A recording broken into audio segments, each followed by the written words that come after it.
DFS community. Welcome into the Week 4 edition of one of the most accurate DFS shows in the industry. This is the Adjusted Line Play Report, where we take a deep dive into the play in the trenches to determine game script and player outcomes. This show is presented by Zilla Fantasy Elite. I am your host, Todd Hoffman. You can find myself over on Twitter at ToddZilla1337.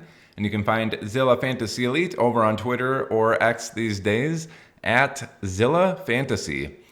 Today's show, as always, is powered by Rain Total Body Fuel. Getting a little green screen action in there for the yellow and green, but looking to make it rain some cash in DFS. Tune in to the Adjusted Line Play Report from Zilla Fantasy Elite and follow host Todd Hoffman while he delivers the most accurate DFS advice in the industry and make it rain. All right, let's see what flavor we got here. Is Tropical Storm this week. Ooh, baby.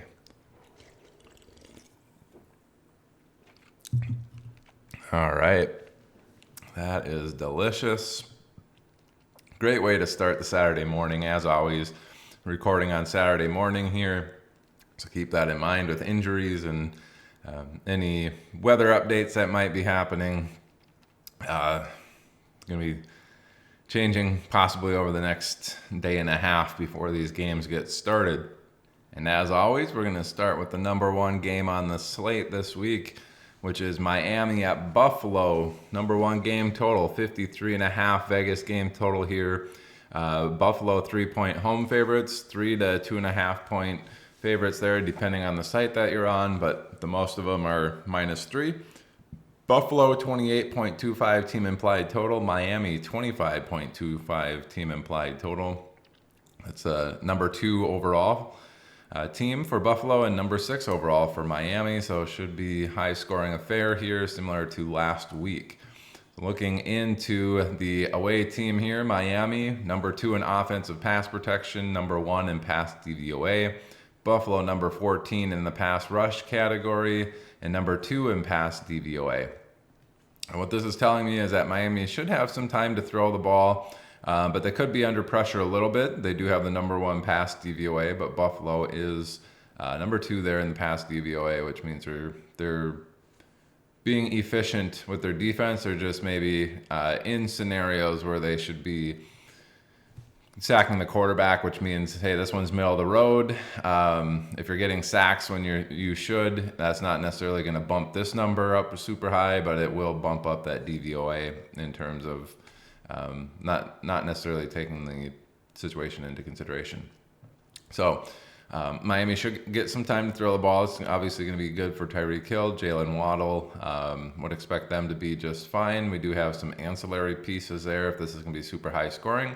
You might see like a Durham Smythe sighting, River Crocraft. We've seen a small guy over there, Braxton Berrios, have some big games in the past when he was with the Jets. So, but I would be leaning Tyreek Hill with Jalen Waddle being able to produce in this particular game. Shouldn't have any issues getting open. Miami does get the ball out quick anyway, which helps his offensive pass protection.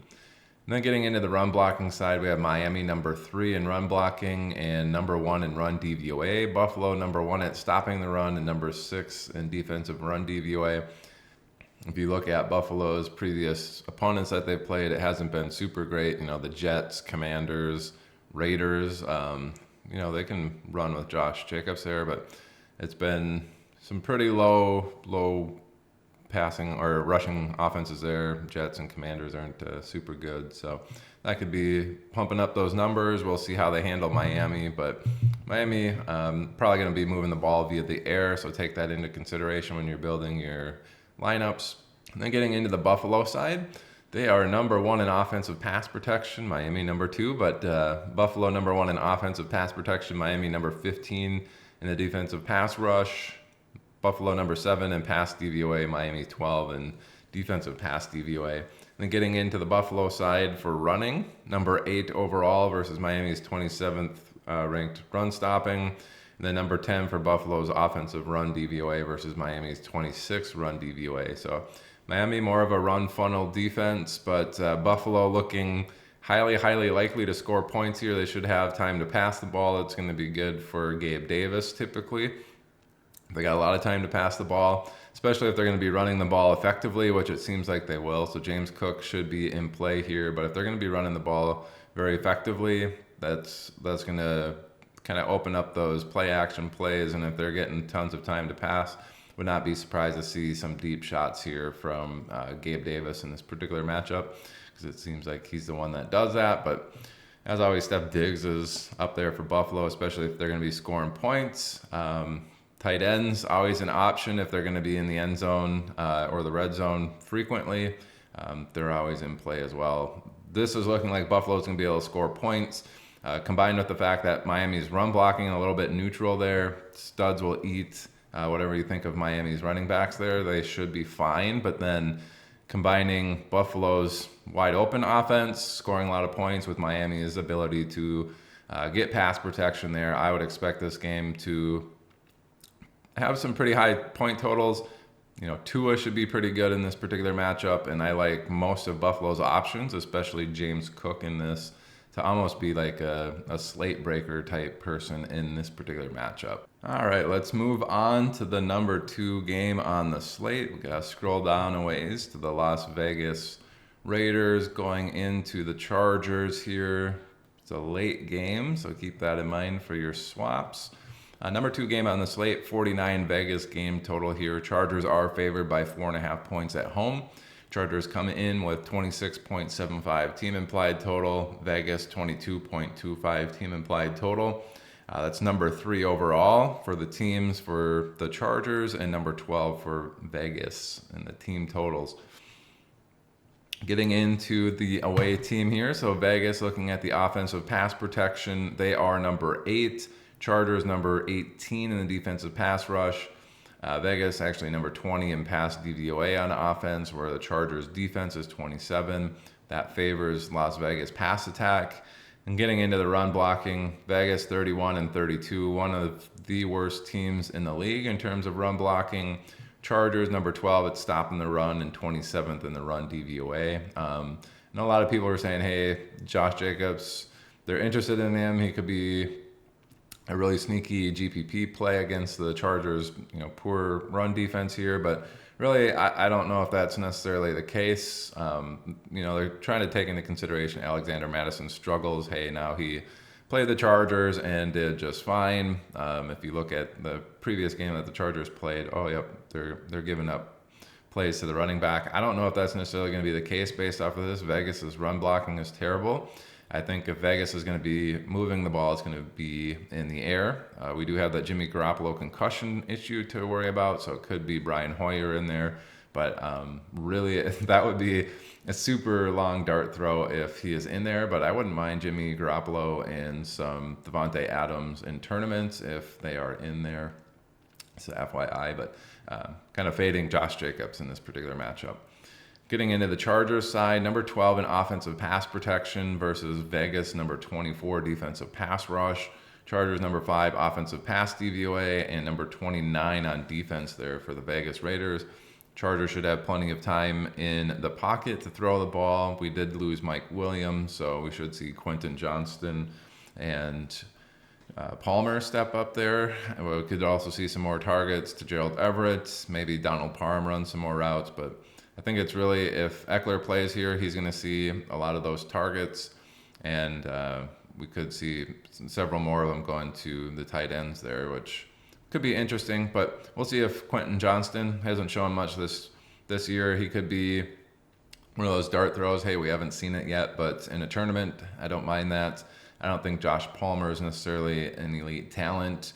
I'm not sure if he's going to be running these deep routes here, but Chargers should have time to throw, and I would expect them to be able to move the ball that way. Getting into the run stopping or the rushing side, Chargers 31st in offensive run blocking. Fortunately for them, the Raiders are number 32, so they should find some decent running lanes there for the Chargers, more than they're used to, but I wouldn't expect it to be as fruitful as a pass game. But it should be effective. If they're passing the ball well, it's probably going to open up some run lanes Chargers are number 8 in the run DVOA, while the Raiders are number 22. So that's a little bit juicier matchup in terms of DVOA matchups. But I expect Chargers to be able to move the ball. Vegas, fortunately, has a pretty good offensive pass protection there, so they should be able to move the ball in the air if they're going to be behind, which I would expect in this particular matchup. This could also shoot out. So 2 good games to start off the main slates there. Getting into the pace of play, Chargers pretty good there on offense. Vegas, not super great, but these are starting to flesh themselves out after 3 weeks here. We still got Chargers never trailing by 7+. So some of these are still going to be an NA. But all right, getting into the third games on the slate, we have 2 of them. They come back to back on this thing. So it's going to be Minnesota, Carolina, and then Denver, Chicago. A couple interesting matchups here. Getting into the Minnesota, Carolina, kind of a surprise here. Again, tied for third best game total with 46.5 there from Vegas. Minnesota comes in as 4.5-point road favorites in this. Carolina 21 team implied total, Minnesota 25.5 team implied total, giving Minnesota the 5th best team implied total on the slate. Carolina all the way down at 17, but this still does come in as the 3rd best weekly total on the slate. Getting into the away team here, Minnesota 15th in offensive pass protection, Carolina 17. Pass DVOA for Minnesota 14 versus 11. And then getting into the run blocking side, Minnesota 6, Carolina 17. DVOA side, Minnesota 25, Carolina 32. So based off of this, these are kind of, hey, it's just going to be standard offensive pass protection. It's not going to be super good. It's not going to be super bad. Those situations, your studs eat. I think for Minnesota, it's going to be, Justin Jefferson again. We've seen Hawkinson be very good this year. I would expect that to continue in that pass game there. But getting into the run blocking side, I think Minnesota is actually going to perform a little bit better there than they have throughout this entire season. I think Alexander Madison's still going to get the lion's share of work there. I wouldn't necessarily be playing Cam Akers anywhere. No starting lineups, not even for DFS. But yeah, I don't mind Alexander Madison. I don't think he's going to be a great play. I don't think Akers will be a great play, but I do think Minnesota's run game will be effective, which probably means they're going to be putting up some decent points. If they're getting some, moving the chains, run game is going well, and then the pass game's relying on those studs, they should be able to move the ball against Carolina. I know they do have some injuries on defense, so Minnesota should put up some points in this one. Not a bad team to attack. Getting into the Carolina side, but they're actually number 5 in offensive pass protection. Minnesota 22nd at getting after the quarterback. DVOA is a little bit closer. Carolina 24, Minnesota 23. Getting into the run blocking side, those are pretty even. Carolina 29 versus Minnesota's 24. And then the DVOA category, Carolina 26, Minnesota again at 24. So kind of even up here in Carolina for the run game. Wouldn't expect that to be dragging them down necessarily, but maybe they find a little bit more success than they've actually been used to. We do have some injuries there as well in the running back room, so monitor those going forward, but keep an eye out for that. Chuba Hubbard could be a really cheap DFS option, and I don't think he would perform too poorly against this Minnesota defense. I don't think he's a stud necessarily, which will do better in these, but he could be in line for some decent amount of work there if he sees himself in the starting position on Sunday. The Carolina should move the ball, though, via air here. So Carolina number 5 on the offensive pass protection should have plenty of time to throw the ball, which is going to be good. I think it looks like it's going to be Bryce Young. So I'll be very curious to see what happens here for Bryce Young in this particular game. If he's got time to throw, we could see him carve up this Minnesota defense. And especially if they're going to be able to get some deep shots, that's going to be DJ Chark. Don't be surprised if you see him with another long touchdown as he had last week in this particular matchup. But going to be a little bit interesting to watch this one anyway, to see what goes on. Minnesota should be fine moving the ball. Carolina should be able to move the ball just fine through the air, and then, very well through the air, but run game should be fine too. I wouldn't... These first 3 games, it seems like the offenses should be able to move the ball, especially with these higher Vegas game totals. All of them seem to be pretty decent spots to get some players from Getting into that next game, Denver at Chicago.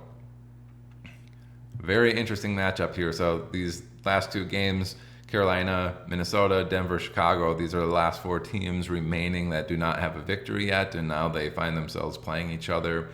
Again, we have the road team coming in as the favorites. Denver going into Chicago as 3.5-point game favorites. It's a 46.5 game total, tied for third best overall. As you saw earlier, Denver 25 team implied total, 7th best on the slate. Chicago 21.5, 16th best on the slate. Getting into the away team, Denver 23rd in offensive pass protection, not very good. It's in the red, but fortunately for them, Chicago 30th in defensive pass rush. Russell Wilson should find himself with a decent amount of time in this particular matchup. They are 16th in pass DVOA, while Chicago's 31st. Probably means Denver's big plays are going to be able to happen on this particular. So Mims would not be surprised to see him have another solid matchup this week, even if it's in limited amount of volume or routes run. Getting into Denver's run blocking, number 10 versus Chicago's 11, and then offensive run DVOA 18 versus Chicago's 16. This is a scenario where, it's kind of even. They're both middle of the pack, or maybe pushing top 10 there in the run blocking categories and run stuffing categories. This generally means, hey, if you got a stud on your side, they will eat in this particular matchup. I do believe Javonte Williams is really good at football, so we could see him with a really good game here, especially if this game script could get out of control for Chicago, as they have. If Denver finds himself, some quick hitting passes, 14, 20 to nothing, 20 to 3, something like that going into the second half, you could see Javonte Williams with a massive workload in this.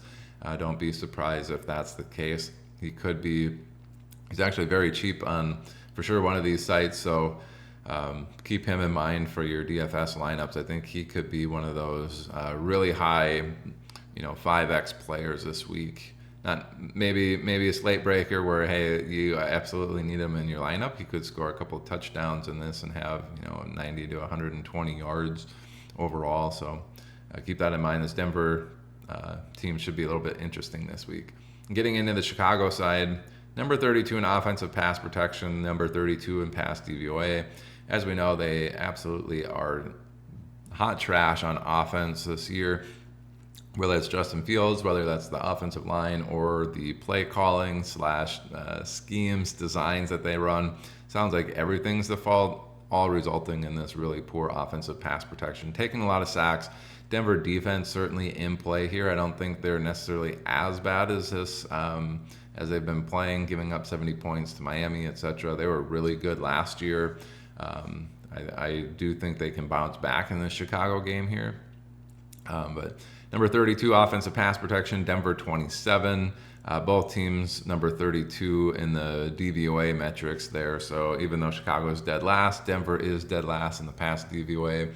Probably largely stemming from that Miami game where they put up 70. But regardless, I think Denver can get after Chicago in this. I don't see Chicago's woes being fixed in this necessarily. I do think Denver can get quite a few opportunities for sacks, turnovers, interceptions in this. The run blocking for Denver could be the issue, though. Chicago, number 9 in offensive run blocking, 23rd in DVOA. Denver, 22nd in stopping the run and number 30 in the run DVOA.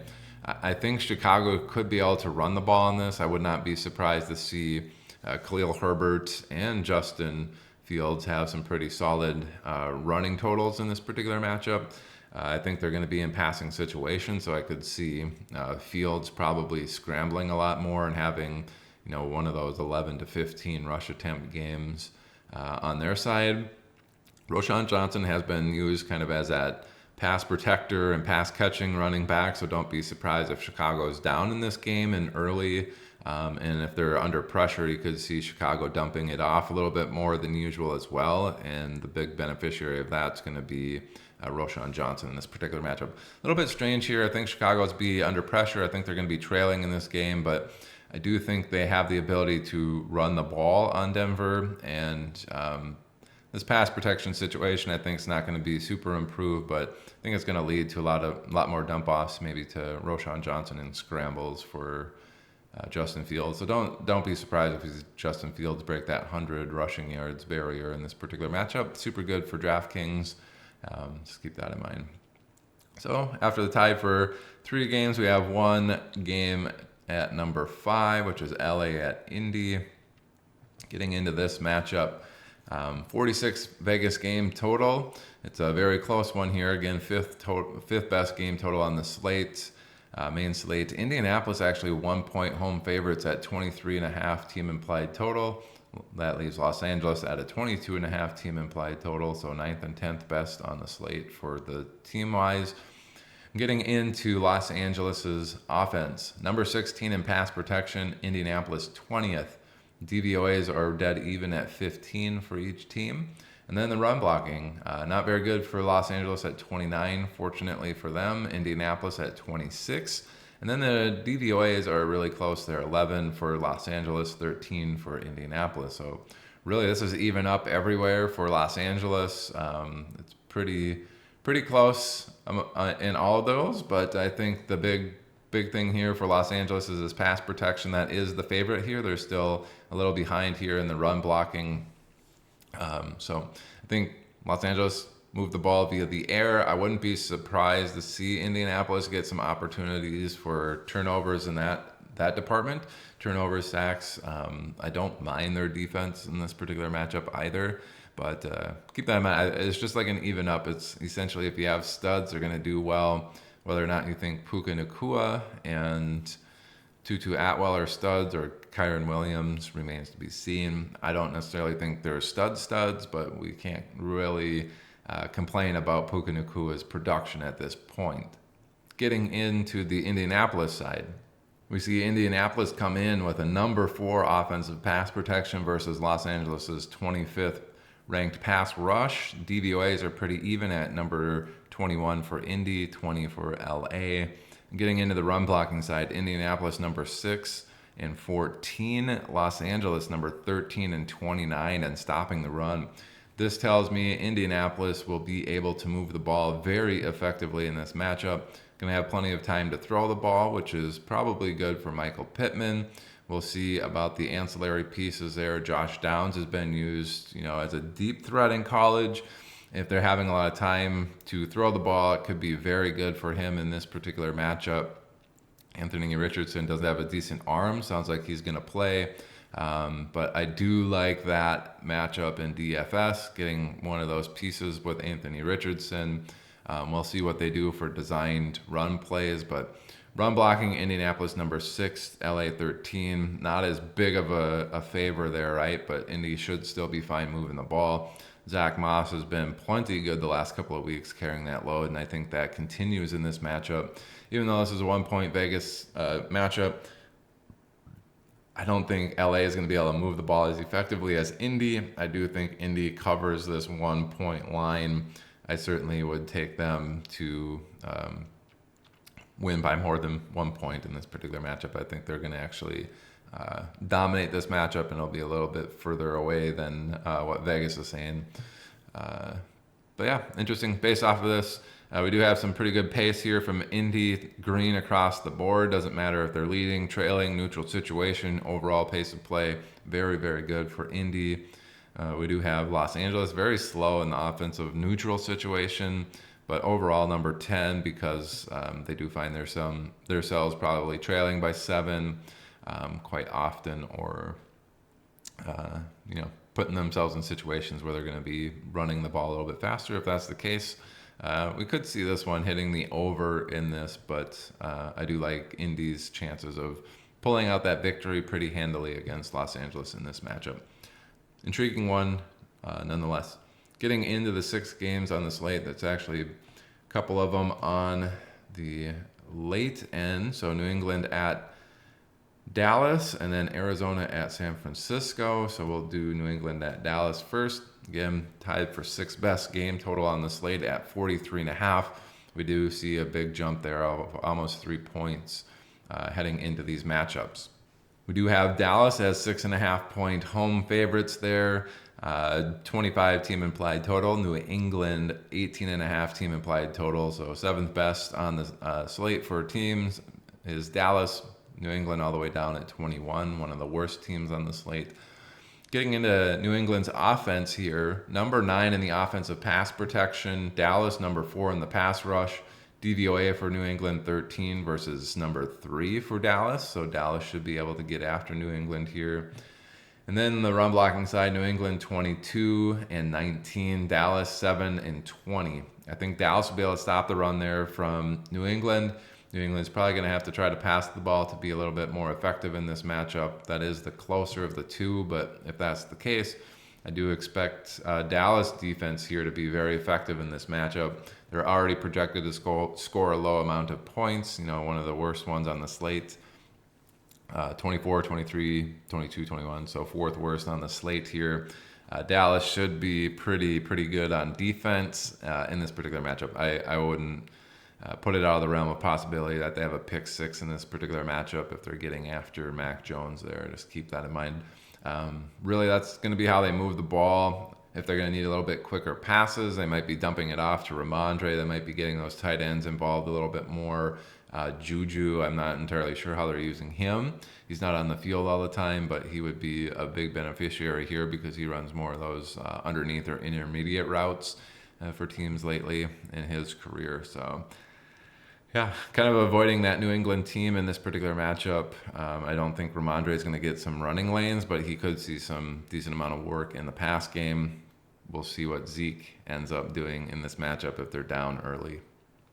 Getting into the Dallas side, should be pretty good on offense for their pass game. They're number 2 versus New England's number 20 ranked pass rush. DVOA is pretty close at number 12 for Dallas, 13 for New England. And the run blocking is really even there. Dallas number 16, New England 15. Both run DVOAs at 12.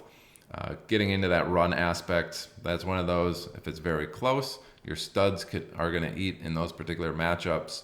I do think they have a stud in Tony Pollard, so he should be just fine in this particular matchup. And then getting into this Dallas side, we have them at number 2 in the offensive pass protection versus New England's number 20 ranked. And then the DVOA is pretty close here at number 12 and number 13, Dallas and New England respectively. I think Dallas is going to be just fine passing the ball. I wouldn't be shocked to see Dak have a really good game in this with this sort of offensive pass protection. They should be fine moving the ball, as I said, with Tony Pollard there on the ground, and wouldn't be shocked to see him get some additional work, via the air as well. But I think Dallas is going to have time to throw. Jake Ferguson should definitely benefit because it seems like Dak just likes the tight ends in general. Doesn't matter if it's no time to throw or a lot of time to throw, those tight ends will get a lot of work. So Ferguson should be viable in DFS as a dart throw. And then I think this will also be good for CeeDee Lamb, Brandon Cooks. Always good at those intermediate and long routes. I think we could see him with a pretty solid game if he's in there. And then Gallup has always shown himself to be a big play opportunity as well. So keep that in mind. It should be kind of interesting here. For this Dallas game, they're going to be very effective moving the ball, and they're going to be really good in that pass game, and we should see Pollard with some solid efficiency. The one thing to note here, Dallas kind of getting into this offensive pace of play. We saw them last year, the last few years with that offensive coordinator that moved to the Chargers, be very fast. They're getting to be one of those middling teams or one of the worst teams in terms of pace of play. So keep that in mind moving forward. It's a little bit interesting. And getting into the other number 6 game on the slate, we have Arizona at San Francisco. Number 1 team on the slate versus the worst team on the slate. So Arizona going into San Francisco. San Francisco are 14-point home favorites. Again, that Vegas game total 43.5, tied for 6th best on the slate. Gives San Francisco a 28.75 team implied total and Arizona a 14.75 team implied total. Keep that in mind. Getting into the Arizona side, we have them at number 10 in offensive pass protection, San Francisco 13th. And then pass DVOA number 9 for Arizona, number 4 for San Francisco. This is probably going to be how Arizona moves the ball, and we'll get into that in a little bit. Arizona 23rd in offensive run blocking. San Francisco number 5 in stopping the run. DVOA is actually completely flip-flopped. Arizona number 3 versus San Francisco 21. I really think it's San Francisco's run defense is really stopping them in the situations where they maybe aren't expected to be. So I think San Francisco is going to be just fine in stopping Arizona's run game. That's going to be a big fade for James Conner for me. And I think Arizona, if they're going to move the ball, it's going to be via the air. Who's that going to be? It could be Zach Ertz. If you think San Francisco is going to be getting after Arizona and Josh Dobbs, it's certainly going to be some more underneath routes. So that's Rondale Moore. That's Zach Ertz. If you think they're going to be fine in the pass game and it's more of an even up matchup, then hey, maybe it's Marquise Brown in this matchup. But Arizona is probably going to be trailing in this, and if they're going to be moving the ball, it's going to be via the air. So if you're grabbing any pieces, I wouldn't necessarily with this point total. It's going to be via the air.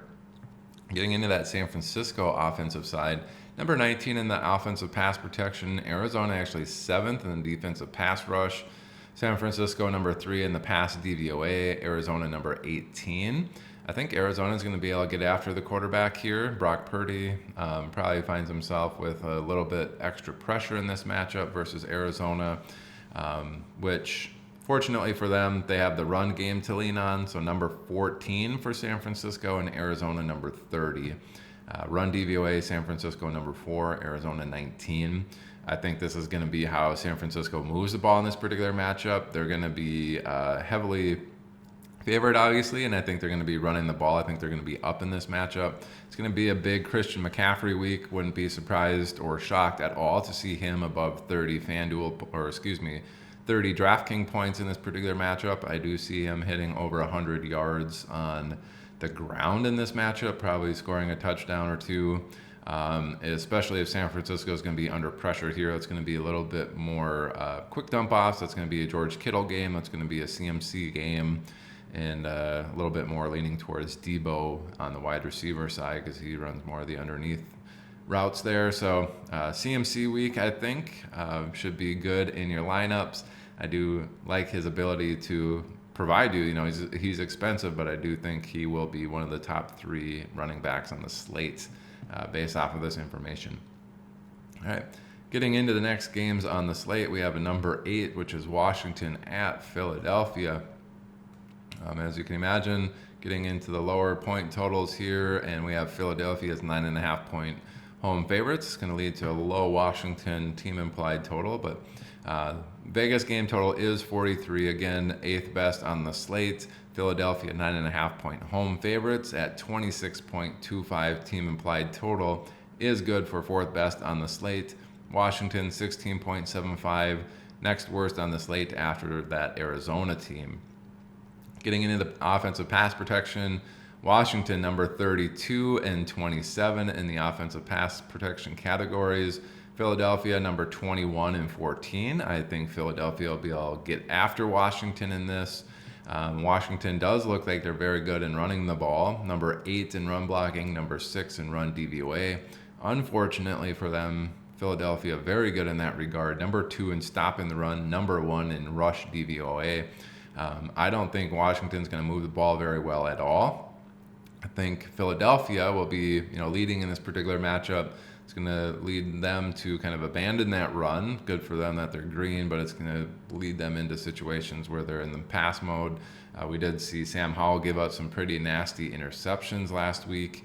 I think that continues for Philadelphia. I think they're going to be able to get after him. It's going to lead to scenarios where they're getting sacks, strip sacks, or interceptions.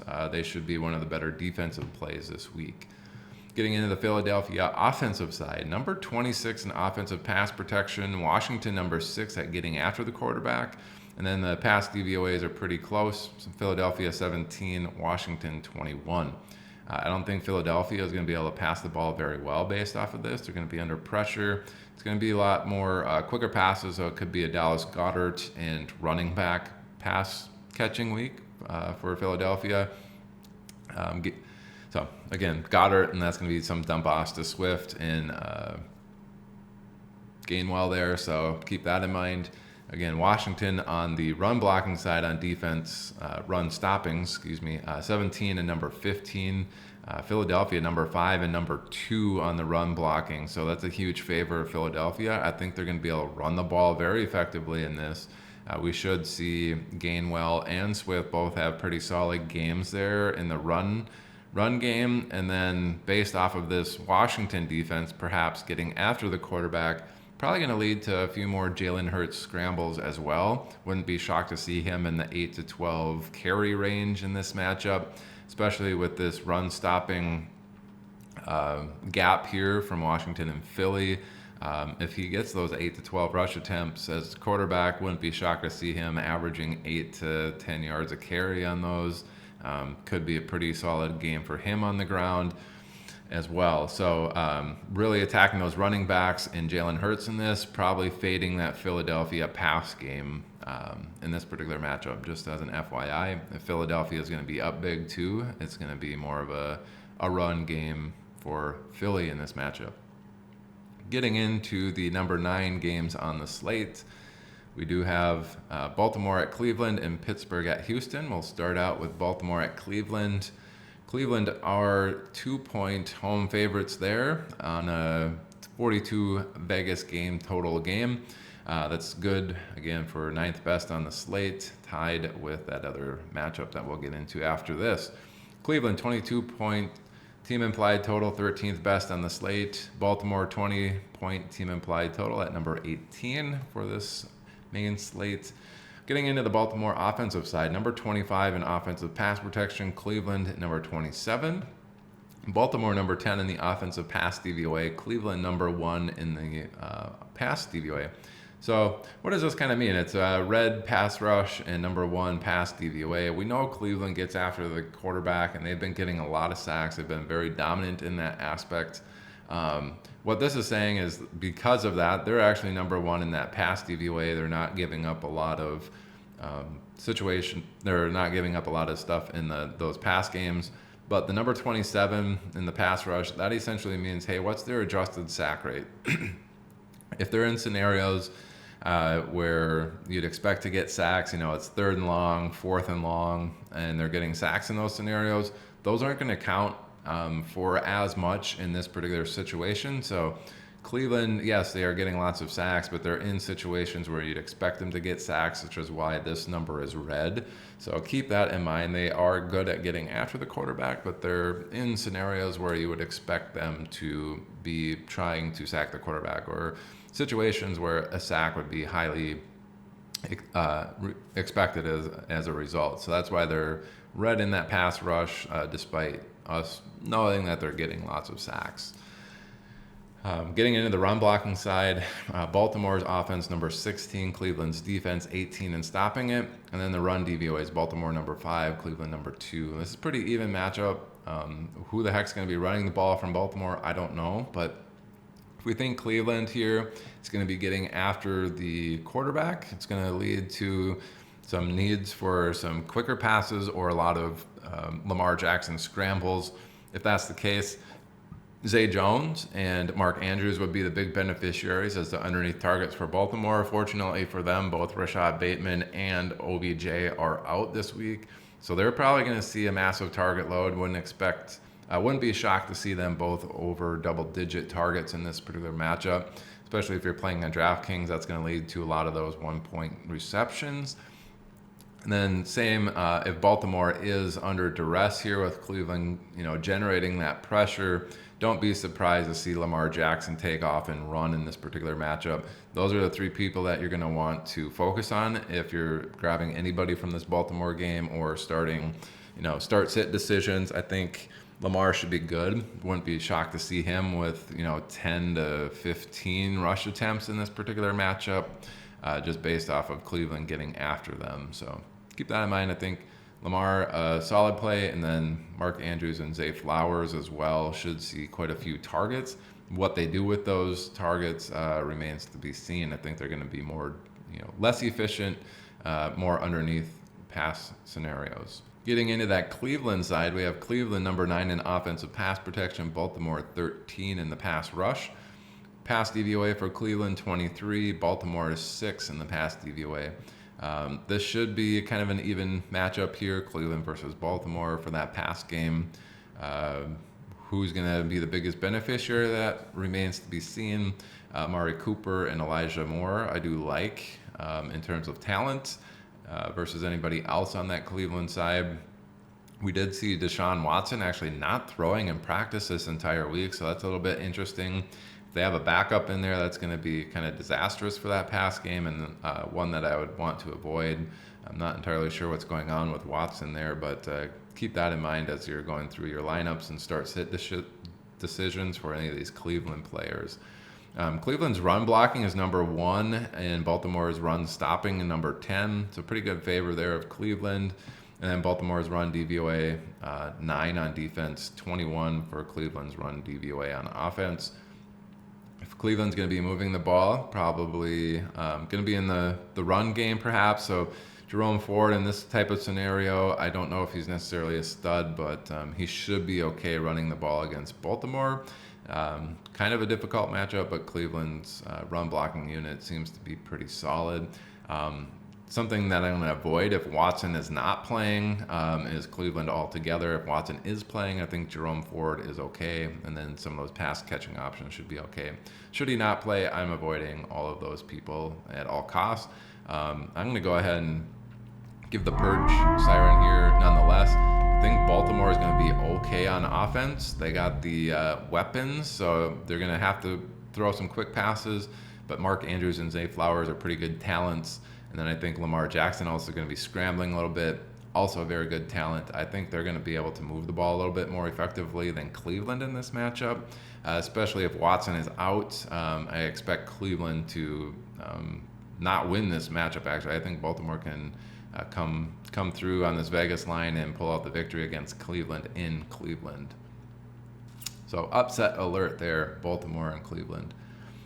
All right, getting into the other number 9 game on the slate, we have Pittsburgh at Houston. This one's kind of interesting. So 42 Vegas game total. Pittsburgh actually 3-point road favorites here. 22.5 team implied total is top 10, number 10 overall. Houston 19.5 point team implied total there at number 19 team implied total on the main slate. Pittsburgh offensive pass protection 19, Houston 22, pass DVOA for Pittsburgh 25, 17 for Houston's defensive pass DVOA. Pretty even matchup here. That's going to be a situation where your studs will eat. I think George Pickens is a stud, and we've seen Pat Freiermuth be pretty good in his own right. I think those are the two biggest beneficiaries of this pass game. They should have pretty solid weeks. Getting into the run blocking, Pittsburgh 30th, Houston 25th at stopping the run. This is an all-red matchup. Pittsburgh number 29, run DVOA, Houston 31. Pittsburgh probably find themselves running the ball a little bit more effectively than they have been used to. I just don't think it's going to be an okay situation, not a disastrous one, which is usually the case for their run game recently. So Pittsburgh probably okay there, but I think they're going to be a little bit better moving the ball via the air compared to the ground. So I think Pickens and Freiermuth should have some pretty solid weeks here, especially if that's how they're moving it and they find themselves passing the ball a little bit more. I do see Jaylen Warren coming in there and running quite a few routes in this particular matchup. Whether or not he gets targets on those remains to be seen, but I think those are the three interesting plays for Pittsburgh in terms of skill positions. Getting into Houston's side, number 21 in offensive pass protection, Pittsburgh 3 in the defensive pass rush. They are number 7 in the pass DVOA. Houston a little bit closer there at 11 in their pass DVOA. Big favor here, I think, of Pittsburgh getting after Houston in this particular matchup. Expect to see Houston, under duress. Unfortunately for Pittsburgh defensive players, I think this is, a top play on the week. I'm not sure what their salaries are in Pittsburgh, but we've seen Houston have a proclivity towards that pass game, so they're allowing C.J. Stroud just to air it out. If that's going to give a lot of opportunities for Pittsburgh's defense to get those sacks, strip sacks, fumble recoveries, touchdowns on those strip sacks, interceptions, you name it, I think Pittsburgh's going to have a solid week on defense here. Getting into the running side, Houston struggling there, number 23, Pittsburgh 18. It's closer, but I think Pittsburgh's a little bit slight favored there. I don't think Houston's going to be able to run the ball very effectively either. And then the run DVOA, Houston 30, Pittsburgh middle of the pack at 14. I think Houston's going to struggle to move the ball. I think Pittsburgh will be fine in passing the ball and being able to move the ball in general. I do see Pittsburgh, leading in this, which is probably going to lead to a lot of Houston pass attempts, which is going to lead to a lot of Pittsburgh defense attempts. Don't know what their salaries are, but they could be one of these slate-breaking defenses where, they're scoring 18 and the next closest is, barely in the double digits or not at all in the double digits. So good on Pittsburgh. Depending on what their salaries are, I'd be very interested in playing Pittsburgh in tournaments and cash games, again, depending on what their salaries are. Haven't seen those yet this week. All right, getting into the second to the worst game on the slate, Cincinnati at Tennessee.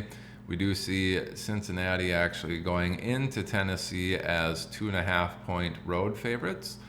It's a 41 Vegas game total there, 11th best on the slate, giving Cincinnati a 21.75 team implied total, 14th best on the slate. Tennessee 19.25 team implied total, 20th best on the slate. Cincinnati number 7 in the offensive pass protection, Tennessee number 31 in the defensive pass rush, and then they're both dead even at 26 in the pass DVOA categories. This is telling me Cincinnati is going to have time to throw the ball. We know Tennessee's defense is a pass funnel defense, so Joe Burrow should be very solid in this matchup. We should see T. Higgins with a very good outcome, and we should see Jamar Chase with a very good outcome in this matchup. I think this is a scenario where they're going to have plenty of time to throw, and they're going to fix their woes kind of in that pass game offense. Would not be shocked at all to see both Higgins and Jamar Chase with at least 8 receptions and 100 yards, and both with a touchdown. I think Cincinnati gets right here in their pass game on this particular matchup, especially when looking at the run blocking side. So Cincinnati 24, Tennessee 21. That's kind of an even matchup. Tennessee number 3 in the run DVOA, Cincinnati 15. We do know Tennessee has been just shut down, lights out in the run game.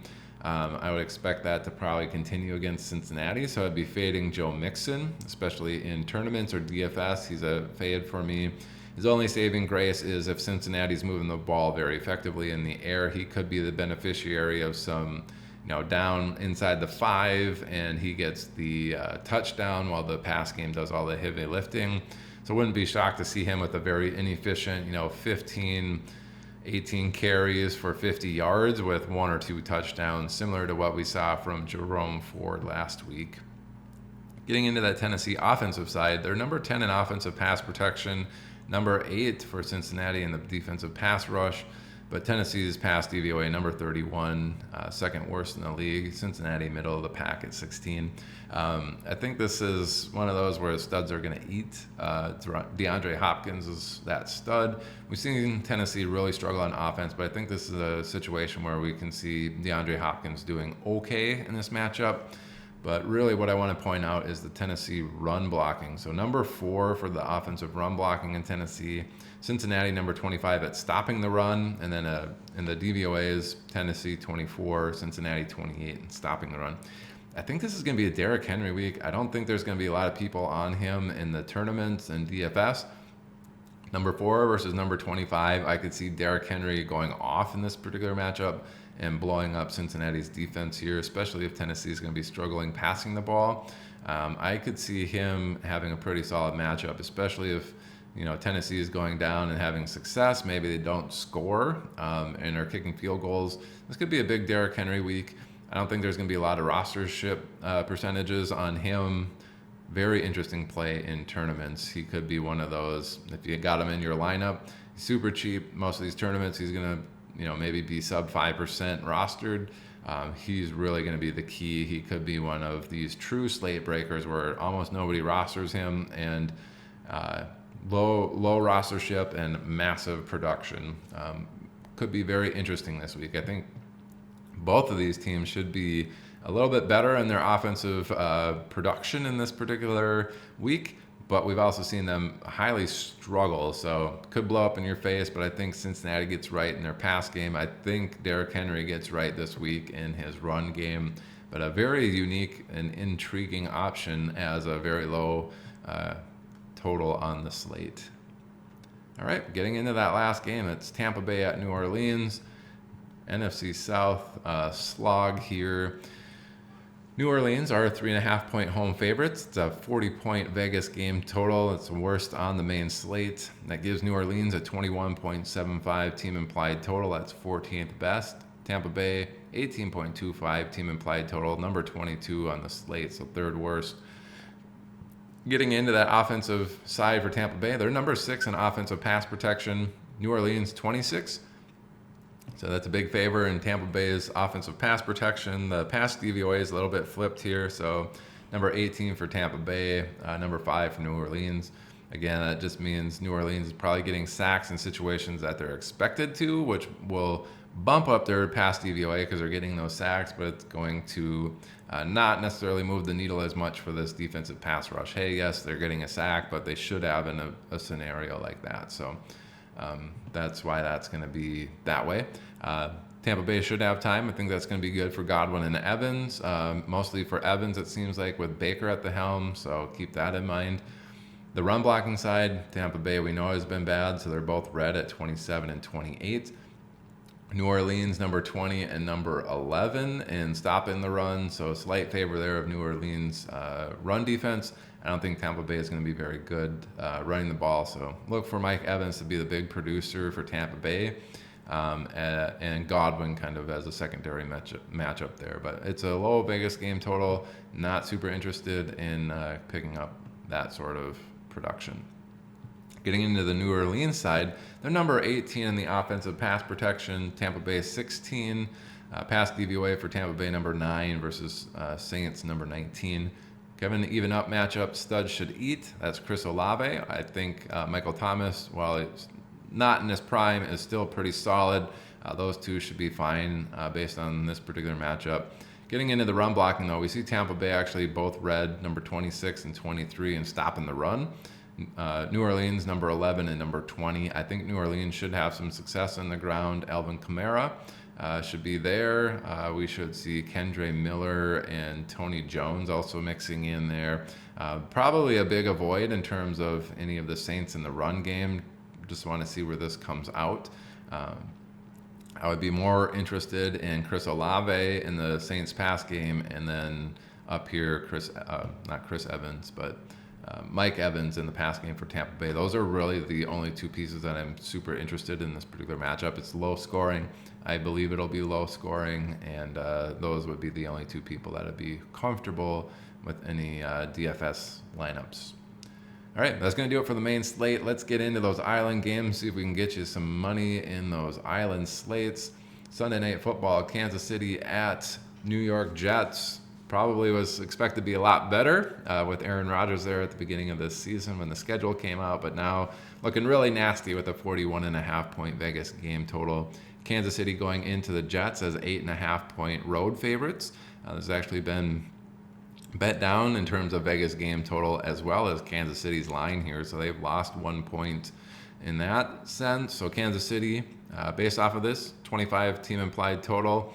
Jets, 16.5 team implied total. Getting into that Kansas City side, it's a green versus red matchup in the pass protection. Expect Kansas City to be very good in that department. So number 1 versus number 24.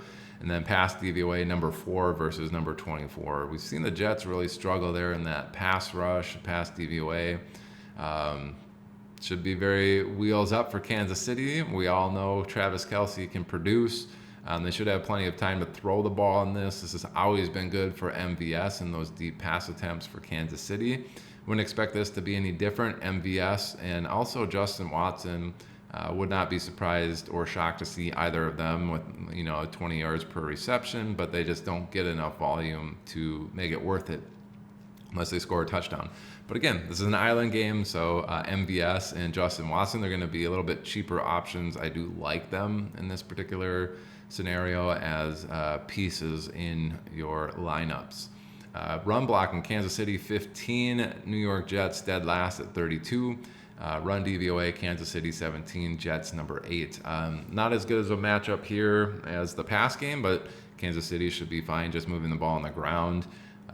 Pacheco should be okay in terms of an island game matchup in DFS.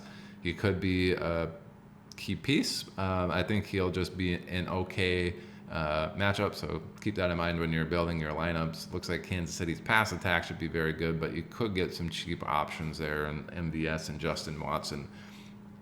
On the Jets offensive side, number 23 in pass protection, Kansas City 14. 30th in offensive pass DVOA, and number 8 for Kansas City in the pass DVOA. This could be a situation, hey, it's prime time. Zach Wilson really is struggling. We see the backup come in there and kind of finish out this game. Zach Wilson looked really bad. That's going to be good for Kansas City's defense. They're probably in play for this particular slate, where you might want just one Jet and then a 5-1 ratio where you get 5 Kansas City players. Kicker, defense probably included in there, and then getting like a Garrett Wilson as your run back option from the Jets. Run blocking for Jets, number 12, Kansas City 28 at stopping the run. It's a little bit flip-flopped on the DVOA. Jets number 31, Kansas City 18. Could be a Breece Hall week based off of this. I think Jets going to be under pressure. It's going to need to be a little bit quicker pass attempts, but we've seen them not even hit 180 yards passing really since Zach Wilson has taken over. That probably doesn't change against Kansas City here. And hey, you need to get one person on the Jets in these island matchups. If it's not Garrett Wilson, maybe it's Breece Hall. He looks like the other beneficiary in this matchup, but really it's probably going to be one where I got 5 Kansas City players and then 1 Jets in this particular matchup. And last one, Monday Night Football here. Seattle going into New York. They are 1.5 point road favorites against the Giants. It's a 47 Vegas game total, which is pretty good there, giving Seattle a 24.25 team implied total, and the Giants, as of right now, a 22.75 team implied total. Getting into Seattle's offense, number 11 in that pass protection, the Giants 28th in the defensive pass rush. Huge favor here for Seattle. They should have plenty of time to throw the ball, which is good for everyone. Probably outside of the tight ends there. They seem to get the underneath stuff. I don't think Seattle's going to be under duress in this. Even looking at the pass DVOA, Seattle number 8, Giants 30th. Seattle's run blocking number 4, Giants 13th at stopping the run. Seattle number 7 in the run DVOA, Giants 25. Seattle should be able to move the ball very effectively in this. Obviously, you're looking to score fantasy points. They should be scoring those in plenty on this particular island game. Giants side gets a little intriguing. They probably won't be moving the ball very well on the ground. Number 2 versus number 7. We still have Saquon. Not sure if he's going to play, but again, Seattle 2 and 7, both green. Giants 20th and 16 in run blocking. Don't expect them to have a very good game on the ground. Probably going to have to come via the pass. Seattle both red, number 29 and 28 in the pass rush and pass DVOA. Giants 31st and 29th. They're very poor in the run or pass protection here, but fortunately for them, Seattle not very good at getting after the quarterback. I think this is a situation where you can have a Daniel Jones and Darren Waller type game. While it's not a great matchup for the Giants, they're going to have a little bit more time than they're used to. I think we could see Daniel Jones and Darren Waller, and then pulling in a couple Seattle pieces there in this island game. You're probably going to want a 4-2 where, hey, we got 4 Seattle players. We got those 2 Giants players. It's Daniel Jones and one of his pass catchers. Avoid those running backs, and that's going to be your winning lineup for this particular island matchup. Anyway, that's going to do it, folks, for this week, week 4 in the DFS slate. So hopefully you learned a little bit and you can take this information along with everything else that you're doing to provide you with a winning lineup this week. Thanks for tuning in. If you haven't, hit that subscribe button and leave me a follow on Twitter. Thank you. Bye.